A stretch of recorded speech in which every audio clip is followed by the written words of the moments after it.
Cities across the country are spending a lot of money to deal with the growing homeless population. The city of San Diego last year approved a bond measure to provide $1.2 billion to build permanent housing during the next decade. A sales tax increase was approved to generate $3.5 billion for rent subsidies and services. Now that amount surpasses the roughly $2.5 billion investment that New York City has pledged to help the homeless. And today, the mayor of New York put part of a controversial plan to work. Contessa Brewer is in Manhattan tonight. Big news on Billionaires Row, where New York City's mayor plans to open a homeless shelter just steps from a building where the penthouse apartment sold for $100 million.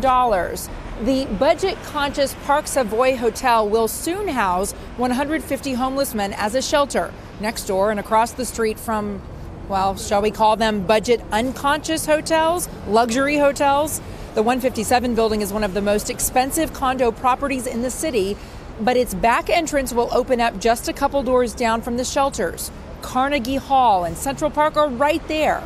A resident who lives across the street says it is an ill-conceived notion to place a homeless shelter in proximity to some of the most expensive real estate in the city and just steps away from Carnegie Hall.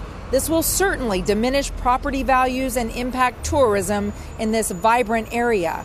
A local realtor points out some property here sells for $10,000 per square foot and questions whether it's the most efficient use of taxpayer dollars to address homelessness. But New York Mayor Bill de Blasio plans to open 90 new shelters citywide. Every neighborhood, he says, has a homeless problem, and every neighborhood should host a shelter, no matter the impact on property values or tax revenue.